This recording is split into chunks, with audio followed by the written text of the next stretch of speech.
Hello everybody, welcome to another episode of Shooting the Shift. It wasn't me this time.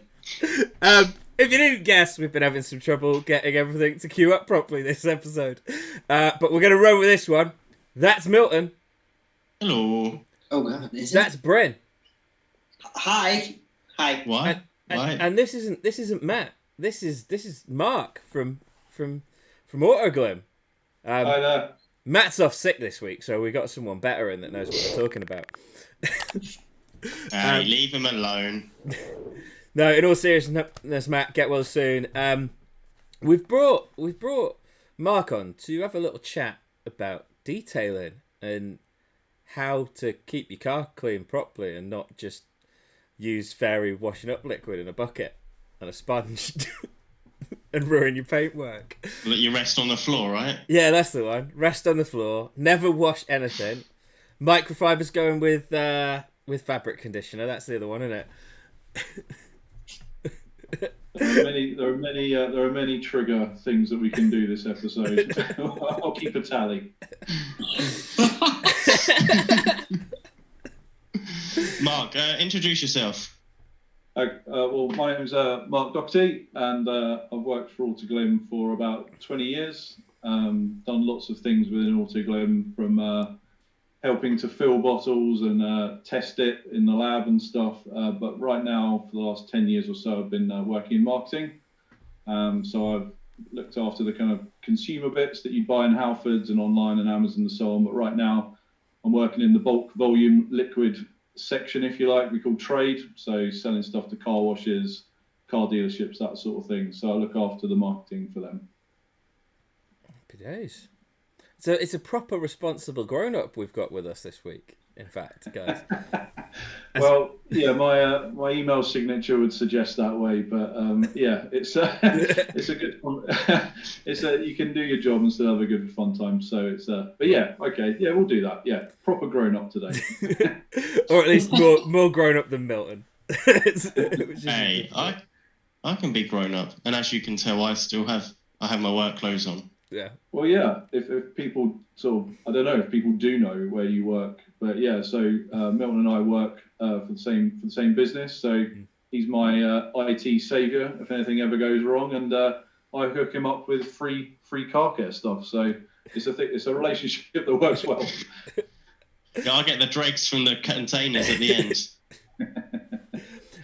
When people call you up, Milton, with a problem, instead of turning it off and on again, do you say, "Have you tried cleaning it"? I actually did say that to production because it was disgusting, but it's just what happens in the business. It's just underneath a conveyor belt. It's gonna get dirty, so it's fine. I just got visions of Milton sat there going, "Have you tried giving your IT support free merch?" Nah. Now, to be fair, the users at my work are pretty good. It's not too bad. Turn it off and on again is fun though. That's the main fix. That is that. I use that, and I sell software. Just turn your machine off and on again, and it'll be all right. But if you're in a list of things of people that need a little bit of help, there's nothing like a little bit of a freebie which helps bump you up the list or grease the wheels, as it were. So while you're over here picking it up, can you help me with this? Yeah. Yeah, I'm pretty sure my last job now has a significantly lower amount of beer bottles in the office from me greasing the wheels of IT support. To be fair, so Autoglym have been about for what, nearly 60 years now. Yeah. So founded in 1965. So yeah, we're one of the older companies that's been around for sure. But always in the UK. Started off in Welwyn Garden City, so not too far away from where we are now in Letchworth Garden City. We seem to have a thing about only working in garden cities. I don't know what that's about, but we do everything ourselves. So we design the products, we manufacture them from scratch. So we've got a kind of a lab team that work really hard, choosing the characteristics of the product we want, and then it goes down into production to actually be made. and then it's all shipped out from Letchworth around the world. So I'm not sure the total now, but it's certainly over 45 countries. So it's pretty cool that we make something in the UK that just goes so far out, and is used by people absolutely everywhere. So yeah. I mean, I and that's the thing. I think one of the first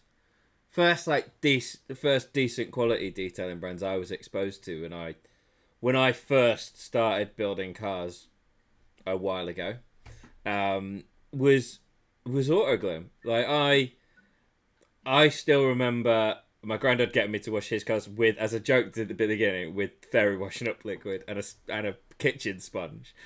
Which, if you say that in front of anyone in the car community now, they go, "What? No, don't do that. Don't do that." But we've all done it. Milton's clearly done it from that face. No, I was about to say the paint work on the old carriages and horses when you was young was a lot of thing. Just because Matt's not here to be the, in inverted commas, oldest looking. Yeah, you're the old fart now. I always am. I'm older than Matt. This is the thing that everybody forgets when we pick on him for being the oldest. I am actually older than him. So obviously there was a point. I think actually it's really being one of the older brands. What made Dennis Barley kind of go, I'm going to sell car cleaning products? Because surely, what did people do before detailing products? He invented cleaning the car, and it was a game changer. Hey, Milton, we should all be impressed with my research that I knew that name. I didn't. I mean, people have been. I guess people have been cleaning cars ever since there's been cars to clean. And I think what the difference was when Autoglym, was developed. It was a very small range of about 8 products to begin with. And the real difference was when it came to kind of polishing and waxing. So back in sort of the 60s, I guess, people would buy their cars new, like they do now, and then pre-owned cars would go in for resale, and the car dealer would try and make that car look as brand new as possible, again, exactly like they do today. And the difference back then was the kind of rubbing compounds and the polishes and the waxes. When you use them, if you didn't get them on and off really quickly, they set really, really hard. And, you'd have to really rub really, really hard. We joke about you'd have to take a chisel to it to kind of get the, get the residue off.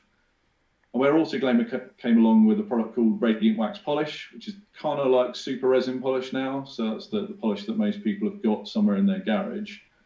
You could put it on. It would do a great job of shining up the car, taking out the fine scratches, leaving it glossy, but it would never be difficult to take off. And that at the time was revolutionary. Whereas now we kind of take it for granted that products that we use on our cars, for the most part, are easy to use. But, back then it was a real, like the car valeters of the time would be, like super hench, because it was like really, a hard workout to get the paint looking good. So I think there was an opportunity there to make a job that people were doing a bit easier, and they kind of developed the formulation for the polish that was easy on and easy off. And that was kind of how the business grew, really. That was our kind of flagship product. And along with that, you'd have wheel cleaners and engine degreasers and interior products and shampoos and things that were kind of around at the time of the day. But that whole managing to take a pre-owned car from a bit beat up, a bit oxidized, back then as well, we didn't have clear coats, so we didn't have UV inhibitors in paint. So we had, older paint technology, that fade a lot more quickly. It had sort of different problems that would happen with it. So this product, Radiant Wax Polish, just helped valeters basically and car dealers do their job better, sell cars quicker, and that's how it really came about. So the kind of the product line's grown from there. So it was only a trade product for the first 20 years. You could only buy it if you were a dealer. You could only buy in bulk, and that's how we were kind of till the 80s. So it was only from then that it was basically like one of those things that you're like, how did you get that car looking so good? Oh, we use this. Can I buy it? No, you can't buy it. But I'll tell you what, I'll do you a jam jar of it and you can take it home, that kind of thing. Until there's sufficient demand to basically launch the retail line so people can buy it home. But yeah, I think it was just born out of, like all good things, it was born out of someone seeing an opportunity because there was a problem and developing a product which kind of met that need. So that's how it kicked off, I think. History lesson, responsible grown-upism from me, the arch Mexican. So as I say, I'm pretty sure, Autoglym shampoo, I think, was the first thing, because I used to build caterings with my dad when I was little. And, cool. And this much of it to shampoo, then surely. Yeah, but there was also my granddad's race bikes from the Manx TT team that I There's also even less of them. so the shampoo lasts longer, Brent. I was going to say, you're a terrible customer. You need to buy a bigger car. But like that transition from washing my granddad's Volvo with literally fairy liquid and a sponge to a sponge and an Autoglym or any other other shampoos are available, obviously. But kind of I still remember probably mid-90s still a sponge being the thing to like apply shampoo with, and that's changed significantly. Now I have this fluffy mitt that looks like a bear paw and and is neon pink because I could get one that was neon pink. But when did that all what prompted? Was it just that the sponges were scratching the car, or how did that change come about in detailing land? Yeah, I think it kind of grew with the idea of cleaning your car not just being like a task, like hoovering your house. Well, even that's changed. Now you've got Mrs. Hinch, absolutely enormous on Instagram with her own line of cleaning products. I think the whole thing of just washing a car as a task turned into people's passion. They wanted to get it better than it's ever been, and it turned into a hobby. And with that has grown, like you say, back in the 90s, I'm going to go and no one would have said I'm going to go and detail my car. But if it was I'm going to go and detail my car, what are you going to do? Well, I'm going to use a 2-stage process. First, I'm going to wash it, and I'm going to polish it, and then it's and now I'm done. Whereas and now that's like a maintenance session. You've got 9, 10, 11 stages going on now, and people are really invested in getting things as good as possible, but also they really like doing it. They like spending 3 or 4 hours outside washing their car, getting it great, and that's something I like to do. And with that comes a demand for new tools, new accessories, and new products and so on like that. And I guess kind of where the need for a good new polish that was easy to use came about. People who make products like us and others, they spend time with people and they talk to them. They're like, okay, so talk me through what you do. What don't you like about it? What do you like about it? Have you ever thought about doing it this way? Or what would you, how would you get on with that? It might be, I don't like using a sponge because I'm concerned about this. Okay, well, let's make something super fluffy. Or it might be the sponge dries out too quickly. So, well, let's get a mitt which holds tons of shampoo and water so you can get it onto the car. So it's definitely come about. I think just the industry as a whole has grown. There's a lot more players in it as well now as well.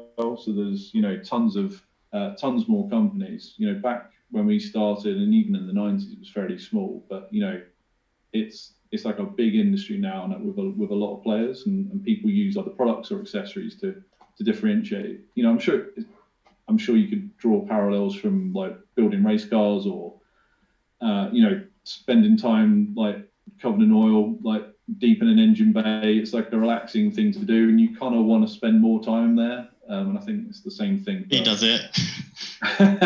It's probably the same for people like me that aren't entirely mechanically minded, but want to spend kind of 4 hours doing something, that you can just really focus on. At the end of it, you're like, yeah, that's better than when I started, and I get a sense of satisfaction from it. I was just sat there with you saying 4 hours, and I think the last time I did a full wash on the Stager, it took me 7 hours. Because it is such a massive thing. Yeah, Marky's got a massive car now. Look at Bryn's face in sheer disgust. Mate, I'm ready to die after about an hour and a half. I'm like, that's clean enough. I've cleaned half of it, but half that I speed. So, Bryn, what you've got to remember there is you've got citrus pre-wash, then you've got fallout remover for the wheels. No. Then you've got to rinse it off. Then you've got snow foam. Yep. Then rinse that snow foam off. Second snow foam, because I don't use a bucket of shampoo. I use a second batch of snow foam. Then round it with the mitt. Then what do I do after that? Then rinse it again. Then dry it. Then polish wake it. Up, start the next day. That's too much. Once you've done all that, you can just quite easily use some quick refresh and just do it in 15 minutes. Yeah, but I do this like 4 times a year, mate. Product plug. Yeah. Ding. But I think for like Bryn, I'm getting the vibe you're not really that enamored with spending 7 hours like washing your car, and like you're not alone. Like there's like most normal people are like you. Like they want a clean car, but they don't want to spend all day doing it. They're quite and you've got to have something for those people as well. So we've got stuff that's very quick and will do like a fantastic job. But if you want to kind of get that extra 10% that you might not realise, we've got something to help you do that as well. So it's a broad church for people who want clean cars, and some people want to spend half an hour on it, and some people will literally spend an entire weekend or book days off work to do it. It's like I've got 2 days off work and I'll spend the whole time like polishing my paint. That's their idea of a good time. And he needs to polish his paint. He has a pink car when it should be red. Is there any paint left, Bryn? Oh, it's mostly gone. Have you measured it? I've got lots of red polishing mitts and not a very red car. Maybe it's time for some paint. Yeah, that was meant to happen last year, but it'll come. But like you say though about like the range of products, I don't clean cars often, but genuinely that is a thing. Like I think snow foam was probably the last big one. Like when that exploded, everyone started using snow foam. That was a game changer. I only got some like last year, and it took so much time and pain out of the job, and it looks really, really fun. And like stuff like that's really cool. And all of these products genuinely do good things when you actually use them. It's amazing how much better they are. Like I remember when we went to JAE and my car was filthy. It was horrible. Milton came along with his quick detailer and his glass cleaner spray, and I'd never used either of them. And the car looked fantastic in about 10 minutes. And every time you get one of these little products, you're amazed at how much better it was than what you were doing before. Oh yeah. That's where my quick detailer went. I gave it to you, didn't I? Yeah. I mean,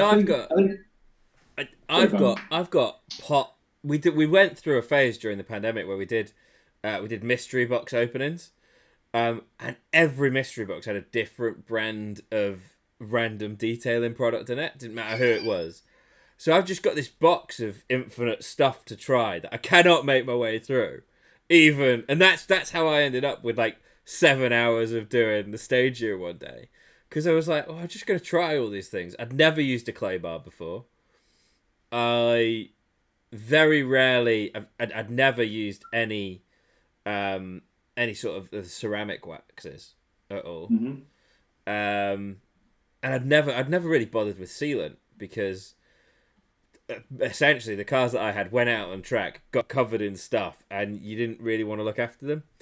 And then I bought the stage year and realised, it's an RB engined car, and by the time it's 25, it's going to be worth 50, 60 grand, because some Yank's going to want to buy it, and I should probably look after that.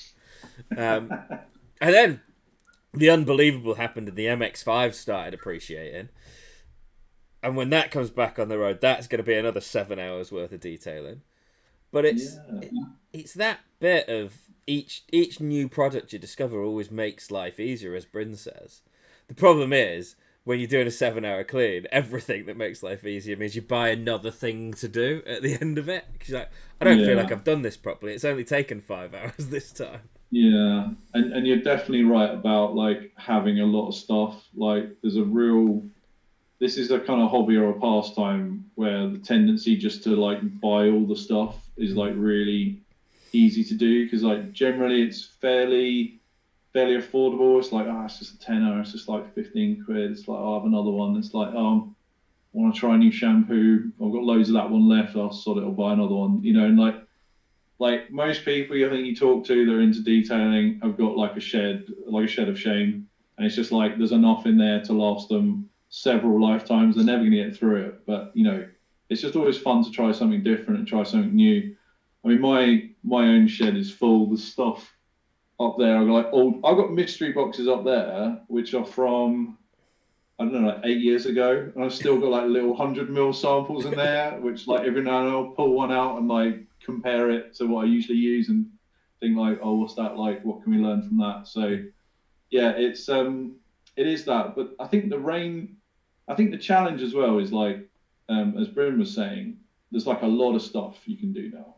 So where it's gone from like a 2-3 stage, you know, there's loads of decontamination products, loads of cleaning products, loads of sealants, like you go for a wax or a ceramic or a graphene or a Teflon or, you know, like, and it like to somebody new coming in, it can be really like super overwhelming. So you have to kind of help people who are joining, you know, simply get started and then kind of add more and more if they want to. Probably, you know, like any hobby, you know, you need that kind of that easy entry point where you can get hooked. And it might be to your, like you were saying, you know, it might just be switching from like using your first ever automotive shampoo and not just like dishwashing product, or it might be like the first time you use a quick detail, or like snow foam, like Brittany was saying about snow foam being fun.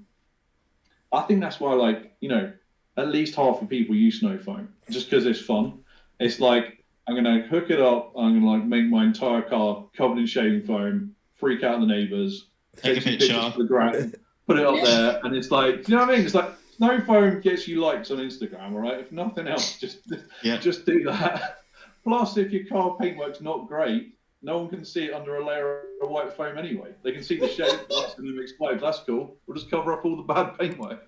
So it's you know, there's lots of stuff you can do, and like the enjoyment of it, the smell is like a big thing as well. Like, you know, you got to get that right, because that's something that people really are into now as well. Like, we never cared about it so much in the 90s. You might have like the odd thing, but now with so much choice, you got like 2 products which do the same thing, but one's like a color you like or a smell you like. You know, people are going to go to that one. There's so much choice out there. You have to kind of take all that into account now. Not only the performance of the products, but how they're packaged.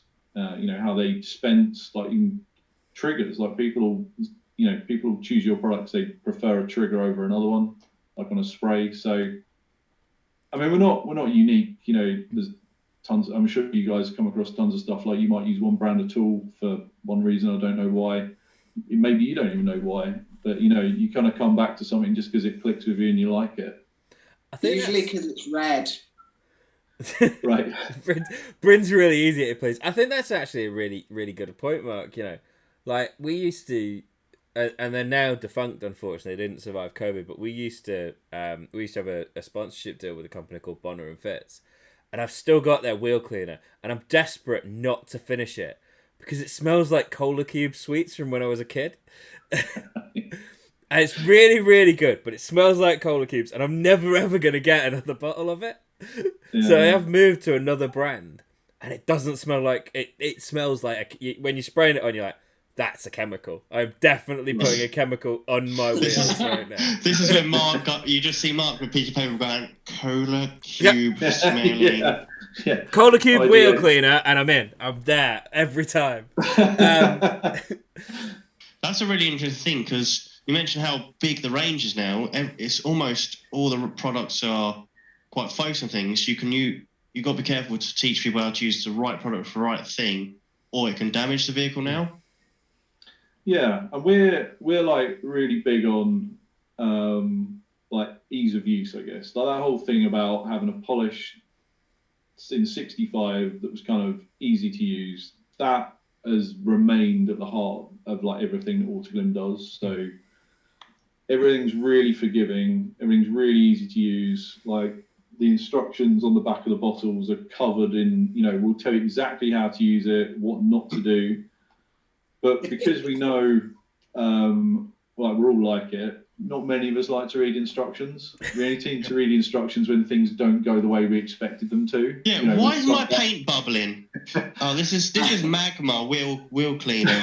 I have one of your products where the instructions are not in English. I don't know why. English isn't on the first one is like Netherlands, and every single time I pick it up, I'm like, what on earth do I do with this?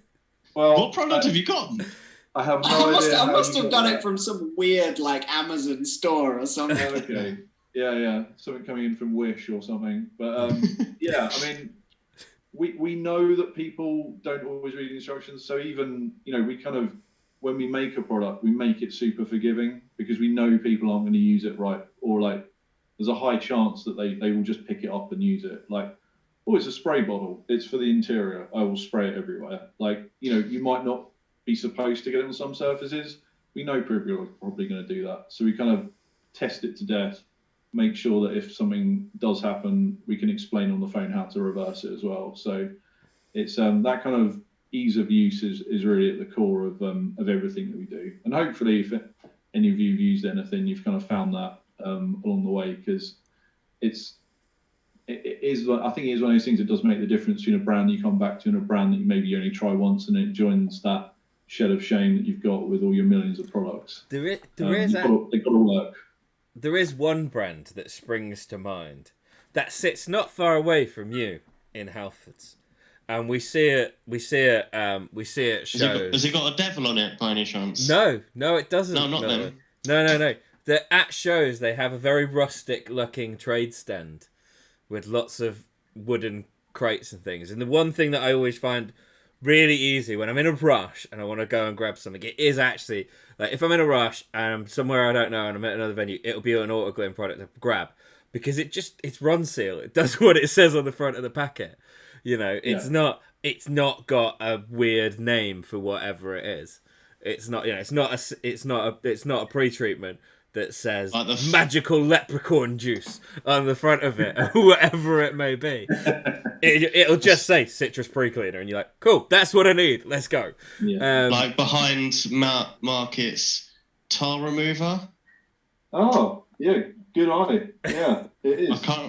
Tar remover. Intensive tar remover from Autoglym. That works really well for what do you think intensive tar remover does? Yeah, we don't always have the most kind of basically before SEO was even a thing, we had SEO like really good names.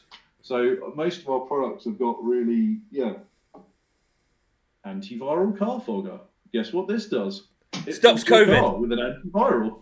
So yeah, we tend to have things which are easy to kind of work out what they are. There's the exception. We sell something called magma. It's not actually magma. It does make your wheels go purple. It's a fallout remover. It's not, Dr. Evil's dream in a spray bottle. So Britain's got me.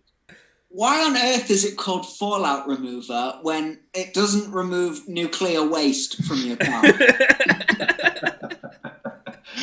How do you know? Have you tried it?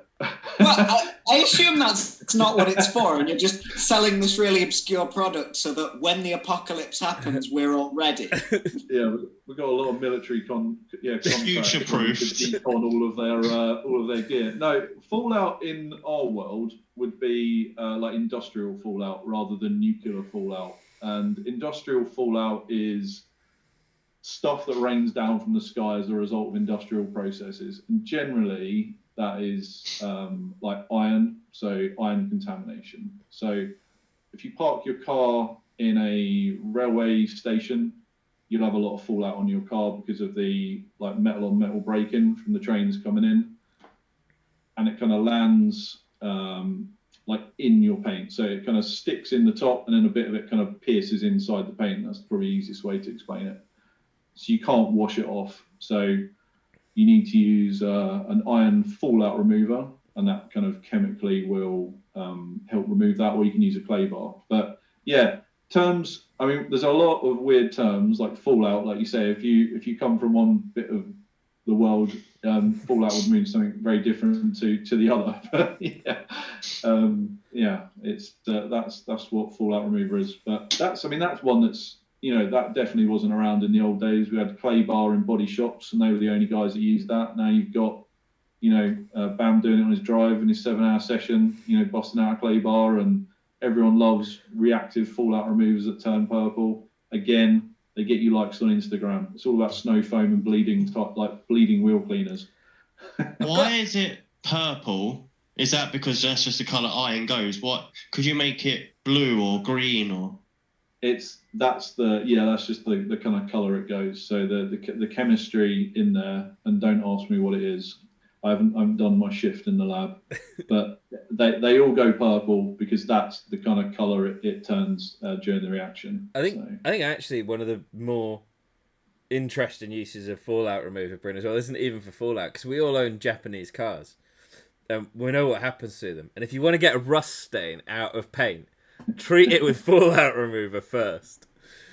On my and white brake dust as well. Yeah. It's just spray fallout remover all over the wheels on the spike, because for some reason it creates phenomenal amounts of brake dust for a very slow brick. And just watch the wheels turn purple, spray it, and the wheels are clean. It's like it's the easiest thing on the planet to use, and everybody's turns purple. How do you approach having to wash your car? I think I've got the measure. Like Bren, you're very cards on the table. Like, I'll do it when I have to. I'm interested in learning. Like, if I see something cool, I might incorporate it into my process. But I'm more about not doing it as often. How about Bam? You've obviously done your big long sessions. You seem to be kind of on the journey of adding more and more and getting into it. But do you enjoy the process? Is it something that? How do you? I mean, for me, I worked for Autoglym for 10 years and barely washed my car at all. And then I just started kind of doing it. And now for me, it's it's kind of my time. Like, I've got 2 young children, and they keep me super busy. But if I can get kind of 2 hours outside on a nice day, your hands are wet, so you can't go on your phone, you're not distracted.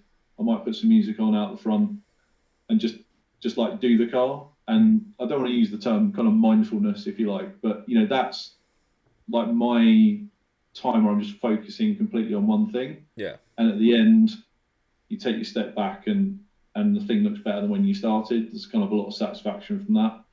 So that's, I guess for me, that's what my kind of motivation for doing it is. Do you feel like maybe you get a bit of that, or is it more it's a job that needs doing? It's interesting you say that. So during the pandemic is actually when I really started the 7-hour washes. And part of that was I couldn't, because of the way the pandemic was behaving, I couldn't afford to spend thousands of pounds on parts anymore. But I still wanted to be doing something to my cars. So I started off, and it started off 2-bucket method, bit of fallout remover, bit of a polish, bit of a wax, done. And then I found myself just wanting excuses to be outside the house because I was working from home. Yeah. And then 7 hours outside the house cleaning your car actually feels like somewhat of a reprieve from a jail sentence almost. And it was keeping me sane. It was that kind of that meditation-y mindfulness thing that partly stopped me going completely mental during the pandemic, if I'm honest. That's debatable, but I was mental before the pandemic, Milton. Okay. I think you'll find from the way that, was it you and Bryn met me at a show, pottering around in a fur coat? That's a not safe for work conversation. We'll catch up with that after the recording. Yeah. But the whole thing is actually, unless it goes wrong, is very, very relaxing. When it goes wrong and you're like, oh, that is actually some rust, or I might have got a bit close because they're old Japanese cars, and some of them have been resprayed before they came into the country. Because I don't have a single thing that was built in the UK. Right. Like every now and again, the paint, you'll just see this flick of paint fly off from the pressure washer, and you're like, you've got to go and you got to then go and like sand back the paint and respray it. And I'm really lucky that one of my friends has got a really big garage that I can go and do that in. But like, if I had to do that out in the street, I probably wouldn't risk it. I'd just take it to a professional and get them to do it. Yeah. I think speaking of professionals, it's really interesting. I did have a guy that I used to get to clean the cars, and one of the other things in the pandemic that made me do it was he damaged my paintwork using a new product. In fact, the spike. So Bryn and Milton have seen the spike, but just above the passenger seat, above the windscreen, guys, the slap sticker that's there.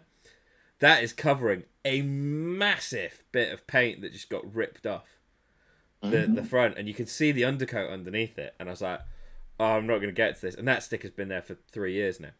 So, but that's is that a plug? If you scratch your car, just put a sticker on it. I mean, that's my scratch car. The rust's too bad. That's the biggest use of stickers for me. That's what's under race cars, I reckon. Just holes, just nothing, held together with adhesive from stickers. Yes. I have seen race cars made of tape. I have no idea what you're on about. Yes, there was one. I definitely don't have a 30 centimetre Autoglym sticker over a piece of paintwork that came off. Yeah, I think the problem for me with cleaning the car, I get it. It is really satisfying when you do it, and I will sometimes have one of those days after the car's got really dirty, especially the Lexus, which is very nice. When I got that, I thought, I'm going to have to do this properly. I'm going to have to actually start washing my cars right, which is when I bought the snow foam and the pressure washer, and everything was great. And it looked great. You stand back and go, that's amazing. And that same time next week, you look at it and goes, that looks awful again. There was no point in me doing that. This is never ending. I'm going inside. Do you know why? But then to people like me, it's kind of like, oh, great, I get another 2 hours outside again. That was my problem in the pandemic. No one was driving anywhere. I was like, right, it's car wash day. How many miles has the car moved? 0. Has it rained? No. Yeah. I'm going to wash it anyway. It rained. You have to wash it again because it's rained. We live in England. It's always raining. Bryn, you get the little rain spots on the car, and then before you go to the show, you've got to clean it, mate. Not if you've ceramic coated. Because all the judgmental MX5 Owners Club members will tell you off for the paint not being perfect on your R Limited. This is all down to your one's definition of the word clean. It means different things to different people, and that's I think that's why there's so much variation in what people's process is.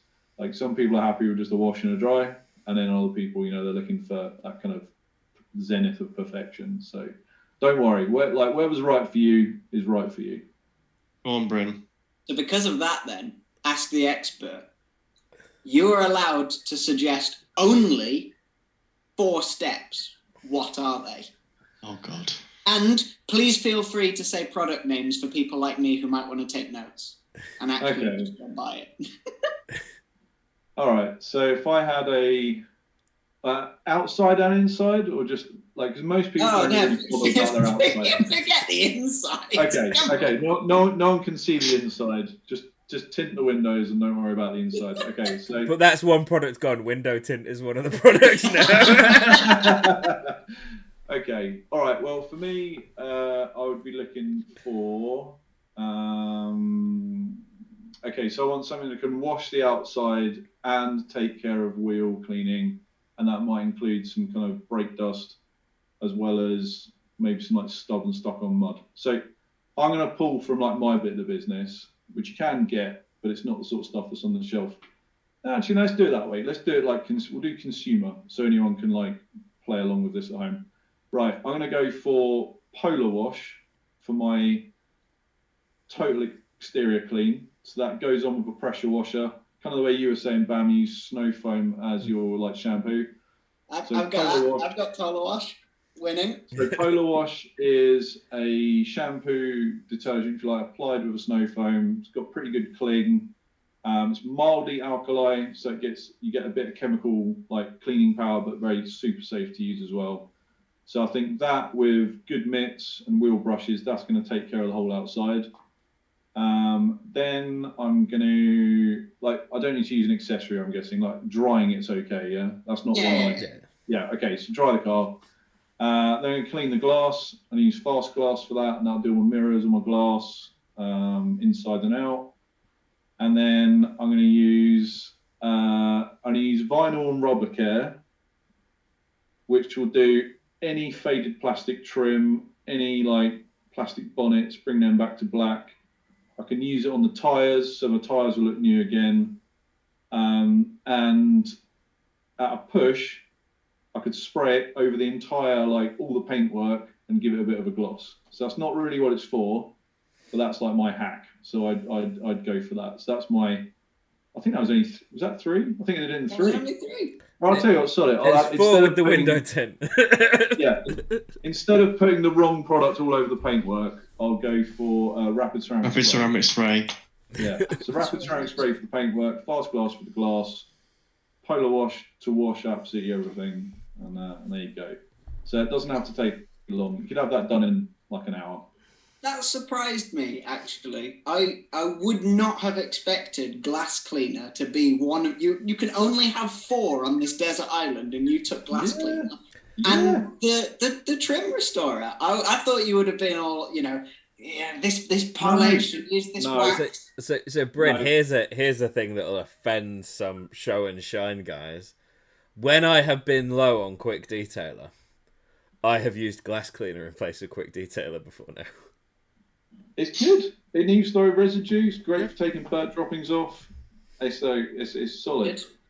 Bryn, here's a trick, right? So I've done, like, we used to do a lot of shows with Autoglym. We'd have to go to Autosport. Like, you guys were at Autosport the other day. So we'd go to like the AEC, we'd go to the Classic Car Show. We did Top Gear Live, that turned into like MPH, and like we'd have an Autoglym stand, but we'd also have like car manufacturers or aftermarket part people that we knew, and we're like, look, we're going to be there. We'll look after the cars on your stand, and like we'll walk around like a few times a day, and we'll like take the fingerprints off for everyone's touch this sort of thing. So we've also done a lot of outside shows where it can, rain or there's dust, and again, birds and things like that. If you want to make a car look good and you don't have a lot of time, because maybe you've got 60 of them to do before 9 o'clock and it's kind of 8 in the morning. If you do windows and wheels, if you get them looking right, the car will look right. If they look wrong and the paintwork is amazing, the car will still look wrong. So glass has to be perfectly clean. Your wheels and your tyres, you get some like tyre dressing on the tyres, make sure the wheels are clean, make sure the glass is clean, the car will look clean, because that's kind of where your eyes are kind of drawn to. So for me, I can't do my car or any car without tyre dressing and using a glass cleaner, because I know that that's what will make it look right. And if I don't get that right, that paint could be brand new, like flawless respray, machined, like jeweled into an inch of its life. If those bits aren't right, the car doesn't look right. So yeah, that's why I've gone for them. Professional hack.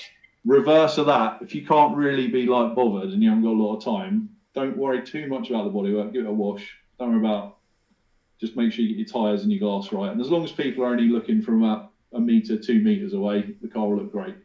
Also, another tip is you don't need as much product as you think you do. Yeah, that's a big one. That's one thing since working for Autoglym, you see it like you actually take time to read it and go, oh, you only need 3 sprays or a capful for the whole bucket. Whereas before I'll just go glug, glug, glug, glug, glug, yeah, glug. Oh, I've gone through half a bottle. I wonder why when you're rinsing it, it just keeps coming up suddy. Yeah. I mean, overuse is a good one. Sorry, Ben. There may be a secret to my wheel cleaning with fallout remover, and it is to use a whole bottle in one go. It's definitely nothing left when you're done, though. Some things, yeah. I think some things you can use more. I'd say like cleaning stuff. Yeah, pile it on is good. But polishes and dressings, quick detailers, glass cleaners. Yeah. The more you put on, the more you got to take off. You're just chasing it around. I learned that the really hard way with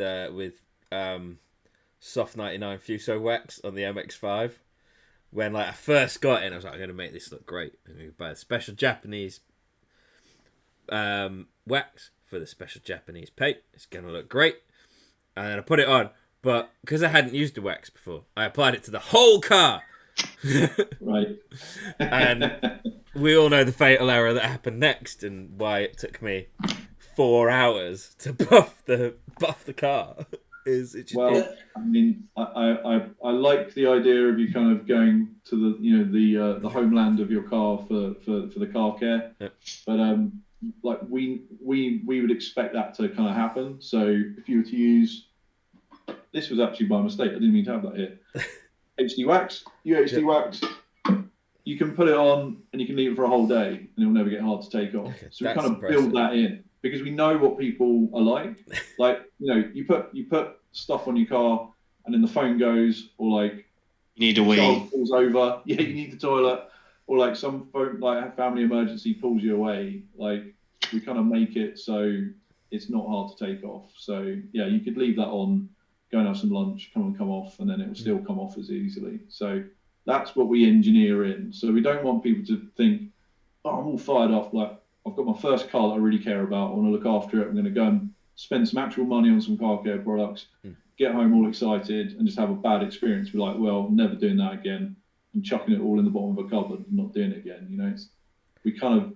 We build in that ease of use. That's like a real important thing of what we do. So easy to use products. That's our mantra, if you like. I actually think, speaking of easy to use, one of the things that I really like about Autoglym spray bottles particularly is because they're flat-sided. You can stack them really nicely into your storage. It's such a trivial little thing that potentially normal-minded people don't think of. I don't know if this is just my autism shining through again. I like things perfectly organised with no gaps. And labelled and all controlled by a being.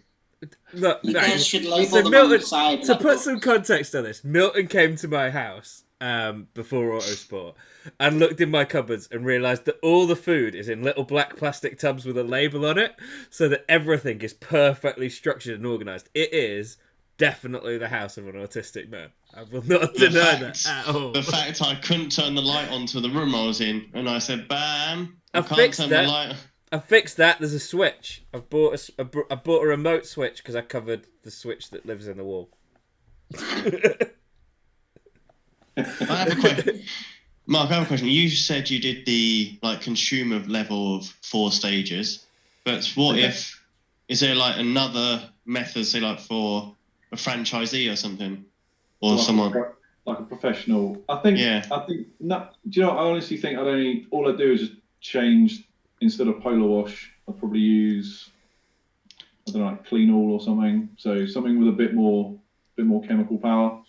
So that would be the only change. But everything else would remain the same. So it would be the trade equivalents of those products which we mentioned. So yeah, I think an all-round cleaner, glass, something for your trim and tyres, and then a protective kind of glossing spray at the end. I think that's a solid four product lineup.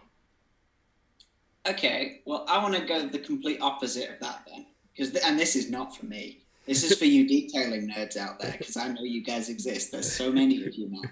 I want to know the opposite. I want to know not one product that's absolutely critical to have, but one thing that you use, and it could be the most niche, specific, ridiculous thing, but something that you use or that exists, and you just go, yeah, for that one little thing, yeah, I love that exists. What's your special little nerdy treat product?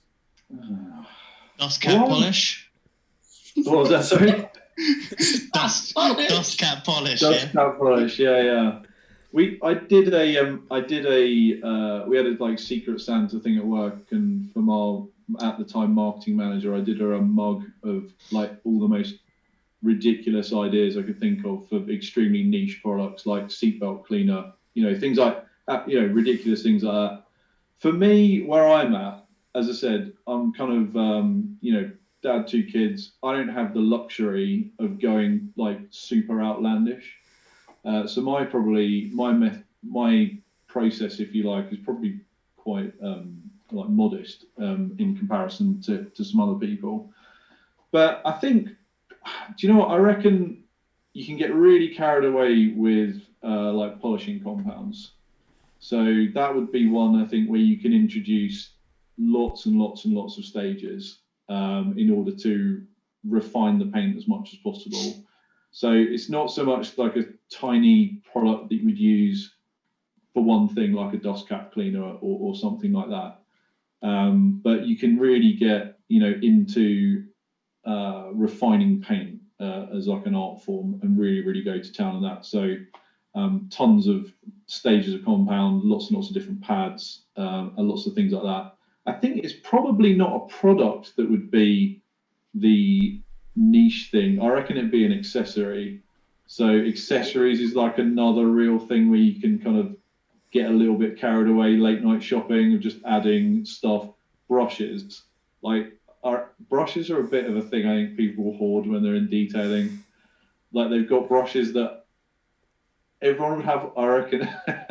I'm fairly sure everyone's got like Sunday best brushes, which they never use because they're too good. And like they're so soft and perfect, and they just hang up in their garage on like, little nails which are all lined up perfectly. And you have like your beta brush, which gets used to absolutely everything, which is all dog-eared and wrecked. And it just gets an absolute pounding. So I reckon probably people have got some super niche shaped brushes that do like one bit, like cleaning behind, I don't know, like cleaning behind your brake pad, like, the arm of your brake pedal or something. I've got a little brush with a hook where all the brushes face inwards and I use it for that. I reckon it's probably some sort of random bit of thing. I'll give you, although one good one, which I never thought I would be this person until it annoyed me too many times. I've got these little... This is what I wanted. This is what I wanted. Let's all right.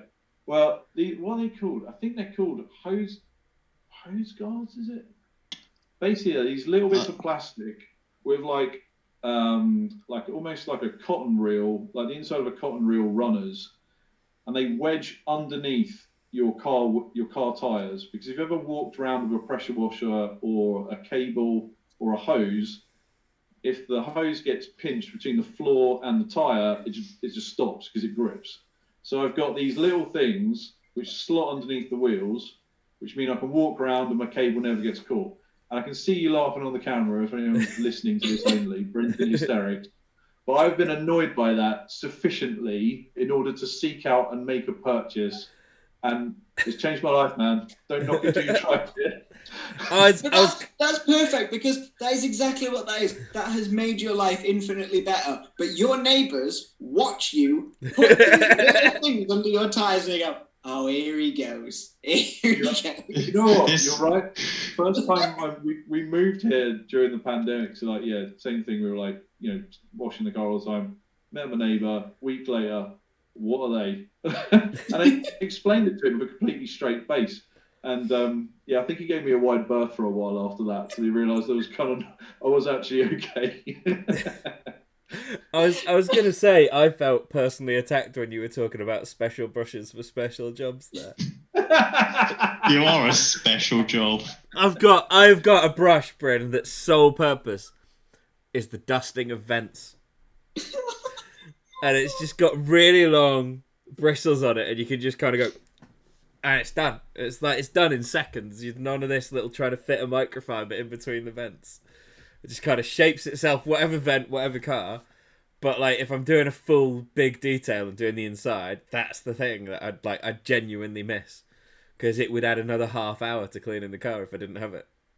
Well, there you go. Brent's mind's probably blown that people clean their vents. I reckon that's probably the takeaway thing here. I have one more question for me. Is there a cleaning fad, car cleaning that you see all the time that looks good or it's just absolutely useless, or the amount of effort you put in, is it something that's not like you're not really gaining much? I think everything's got every product has a place. I think people maybe use them more regularly than they're required. I think that would be it. I think you can be a busy fool, like for sure. In this, you can be, you can throw everything at the car every single time. Like fallout removal is a good example. So I probably do mine once or twice a year because it takes that long for it to be worth doing it. Otherwise it's just kind of like a waste of time. But I know some people use it every single time they do it. But I think some people are probably trying to have a long session every time. Maybe that's their only respite from a busy life indoors. So it's like, oh, I got to damn fallout's on the car again, love. Gotta treat the car again. So I think that's maybe where I would say it's not so much a fad, but I think maybe people just go longer and harder than they need to sometimes. But I'm not the authority on this, in any way. In the same way that clean is defined by the eye of the beholder, I think it's like what I have to do today is in the eye of the beholder. So more power to them. Hi, Mr. Marketing Man. Can I offer you a free marketing for April Fools? I think you guys should market some fallout applicator. It's a bottle that you can spray on your wheels so that you can use more fallout remover. What? That is really good, man. An additional tank that I can screw onto my fallout remover, so I can use 2 bottles at once. Is that what you're saying, Brent? That's a really good idea. You spray it on your wheels so that when you get your fallout remover, they go real purple. That is a really good idea. It's almost like you could get mud from the Chelsea Tractor Co. to put on your 4x4 in like Kensington because people were hating on the fact everyone had Range Rovers and never took them anywhere. The same. Oh. Is that is that a genuine thing from Chelsea Tractor? Yeah. I think it was like it was like a PR stunt kind of thing. But yeah, you could buy these little bottles of kind of spray on mud. I really liked that because, like, joking aside, I think people the more violent the reaction of the purple, the more people enjoy it. What about? I think we could shift some. An idea, because to Instagram influencers. That's it. Like when you go dentist, sometimes you can get these little tablets and you chew them and it goes blue where you've got plaque. Yeah. So it's the same thing. You can have a spray-on thing. You spray it on your car, and if it goes up blue or purple, you've got a lot of iron there. You're gonna need fallout. Yeah. Here or explosion. Milton, excuse me for being an idiot at this point, but if I could just get fallout remover and spray it on the car and find it out by it turning purple, why would I buy a free product to do that? Because it's another step. Yeah. I have a question about fallout remover that actually I did want to know, and I'd forgotten I wanted to know this. If you spray it on your car and there isn't fallout all over your car, is that a problem, or can you just crack on with it and it's just a waste of fallout remover? Yeah, it's absolutely fine. It's something which will it'll either react with something if it finds it, and if it doesn't, it will just go on the colour it is, which is normally clear. Well, ours is clear, so you just have a clear, slightly foamy sort of liquid just to pressure wash off your car. So yeah, there's no most of these things you just don't want to let them dry, just because it's then more work to get them off. So that's the only way you can go wrong with something like that. So yeah, no worries. Get some of that. Disclaimer: it's only Autoglym products. We don't know what happens if you leave another product on. Oh, thank you, Milton. That's a really good point, actually. I can only speak, with total understanding of our own product line. Other manufacturers' results may vary. You can put a warning across the screen. I'm just going to put a warning that says Milton said it was okay. #explosions.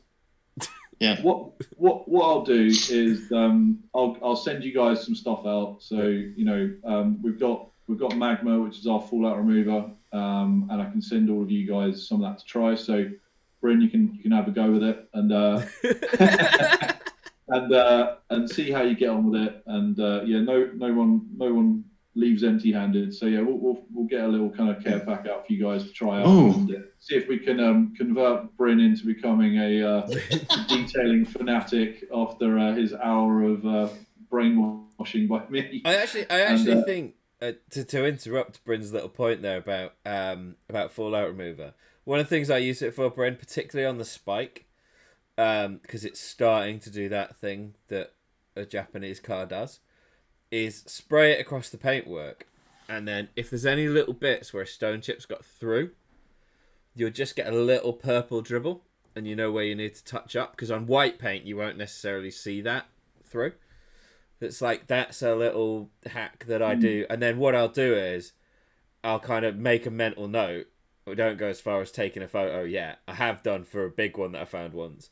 And then I'll go back with a touch-up pen after I've finished detailing and go and make sure that the rust doesn't get any worse. It's a good way to kind of protect the car. So yeah, it does have But if Bryn does that, it won't work because you're going to see loads of red dots around his car. See the pink purple dribbles everywhere. And I think, even if you're not kind of into it, as in like care about the presentation so much, definitely about like the preservation of things, it's worth doing. Like keeping an eye on what's going wrong, like where you've got like find something in like the autumn, you're like, okay, springtime, I'm really gonna have to do something about that, before it gets worse, or just keeping an eye on stuff. Like, or even if you put your car away, like I know not most people focus on the outside and the inside's not so much, but if you've got like a car you only use in the summer and you sawn it and park it up over the winter, like making sure it goes away dry and clean inside is good, because you get the hell of like mold which comes out in the spring where something's been feeding on like a McDonald's fry that's underneath the chair you didn't know about and taken over the car. So it kind of pays, and I think definitely like the older the car, because you don't get they don't pre-treat like against salt, do they, on Japanese cars? No. Like, they don't salt their roads, so you don't get any kind of under seal type stuff we get here. So preserving those cars, making sure they're clean underneath, especially they're gritting like where I am today, it's definitely worth doing. Even if you don't care about the gloss, just get the stuff off the paint, which is going to cause you trouble in the future. No, that is absolutely, in fact, the reason the MX-5's off the road. I foolishly lent my MX-5 to someone in winter because their car had broke, and said, "You have to rinse it off every time you take it out, please, or you're going to kill my pride and joy." And now it's been laid up in a workshop for 3-4 years, waiting for a rust repair.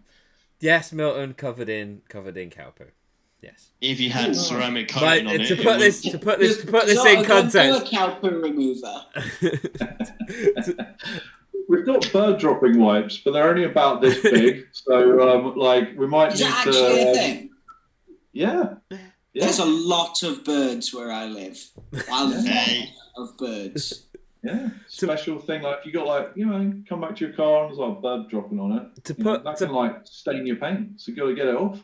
I would like to put Milton's comment about the MX-5 in context here. My workshop is on a working dairy farm, and until very recently, actually backed onto the cow shed. So it's like all the dust that just came through the gaps in the wall over 3 years. I've driven it, and some of it blew off, Milton. Nice. I'm still shocked about this bird wipes. Like, can you get like a little? Can I have a dispenser that's just on my wall next to where my cars are? Yeah. So they come like a little pack of 10, go in your glove box. I'll chuck some in. Please do. Yeah. We'll give you some things to try. That's amazing. Bryn's so happy about bird poo wipes. On the condition, Bryn, you do another video like you did when you made your exhaust. I will happily do a video of all of the ways in which I have not cleaned cars well enough in the past. Bryn, can we have one stylized in the same jumping method that you used when you went into the Lupo? Sure. Here's how you clean your seats. Just sliding across the bonnet with the bird poo wipe out. Freshly waxed. just zooming across it. That's something you don't see in Star City Hut. She just jumps on it and just swoosh. So yeah, I think I think that's quite a good intro to detailing for Bryn, who's not into it, has gleaned something from it. I've gleaned some stuff from it too. Milton probably, because he works around it, knows too much for his own good. I've actually learned stuff today, but it is interesting. I find it really interesting, the science of it and the fact of how deep it goes into not just, we're here selling lots of products, but how it's made in the lab, or a whole team dedicated just to answering emails and phones saying, then my product's doing this, or because I've had it before. I think, I know a lot about cars. I go in and say, I bought the snow foam washer and it's crap. It doesn't work. It's like, did you rinse it out? Did you clean it? It's got a little blah blah. I did it, and I was like, there's a tiny stone in it or a bit of grit, and then it's working now. Thanks. Like how in depth it goes is really good. Because I think correct me if I'm wrong, but you guys also do training courses, don't you, Mark? Yeah. So on the trade side, of the business, we've got like a Autoglym Academy, so you can come for 2 days, and like everyone learns something. So we have guys that have been doing like 20 years, and they're like, you can't teach me anything. Like everyone learns at least one thing, and it's generally how to do something quicker or easier or use less product. Because in the trade, you need to work quick and you need to use the right amount of product. You don't want to be using any more than you need to, because it's all going to hit the bottom line. So you can come for 2 days, do like a test at the end, so kind of do like a certificate, like competency of training, that kind of thing. We're hoping to kind of add more courses, so like machine polishing courses, maybe something for consumers in the future. So like regular guys can come and that are really into it, want to learn something new, or just really like Autoglym, want to come see where it all happens. So there's a big training team. There's guys who go out on the road. So if we have products that are warranted, so sometimes you buy a car, if you buy a brand new car, you're sometimes offered like paint protection. So we have a product like that. So we have guys that go out and do warranty claims on that, or help customers do that. So there's always people out on the road doing bits and pieces.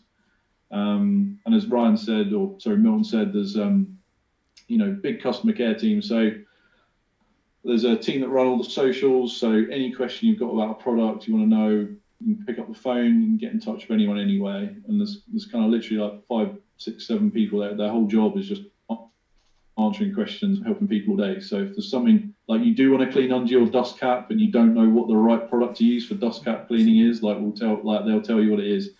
And the cool thing is, if they don't know, they can walk across the yard up to the R&D lab and talk to the person that actually created that product. And that's like what's really awesome about Autoglym, is we're not kind of just white label marketing company that put out a really cool brand that you want to buy and be a part of, but don't have that direct link back to where it's manufactured. Like I can pick up the phone and talk to a guy that made like 30 of our best selling products, like because he works there still, and you can kind of be like, why does this do this, or what happens if I use that, so what happens if I use fallout remover and I don't have fallout? He can answer that, because he can chemically tell you what the active is in there that makes it do what it does, and what it will do if it comes into contact with something unusual. So that's what's really cool about working at Autoglym. It's not that, there's about 20, 30 people that work for the whole of Autoglym, and that's, like we sell our stuff all around the world. So it's all made in Letchworth. So if ever you guys want to come, you can come for a visit. If you want to come and look around a factory, we can show you that. You can go and see where you make 20,000 litres of shampoo in one go. It's quite interesting if you're into bulk blending. But yeah. Weirdly, I actually my first degree that I started was chemical engineering, so that whole process is something that's actually really weirdly interesting to me. I think we'll take you up on that and come down. I think another thing actually while we're on, guys, is to everybody listening, of course. If you got any questions for Mark, drop them down in the comments, and we'll get him back on in the future to answer your questions if he'll come back. I'll come back. He says, Yeah, asking yeah, him during the episode, so he has to say yes. Anyone would think I worked in sales and was used to trapping people for a living. No, I'm happy. Yeah, very happy to come back. And if I don't know the answer, then we can definitely, as I said, get you in touch with someone that can. There you go. So I think we are at our normal hour of episodes. So Mark, thank you very much for joining us this week. Really appreciate it. Hopefully everybody that's listening has learned something. This has been the least edited, most professional episode of Shooting the Shift so far. So well done, Milton, for not asking for explosions. You did, you just didn't hear me. Okay. Am I going to find this on playback and have to edit me out saying this now? Okay. But yeah, that's been Milton. See ya. That's been Brent. Bye. That's been our special guest, Mark. Yeah. Thanks a lot, everyone, for watching. I've been Bam. We will see you in 2 weeks' time on the next episode of Shit in the Shift. Goodbye.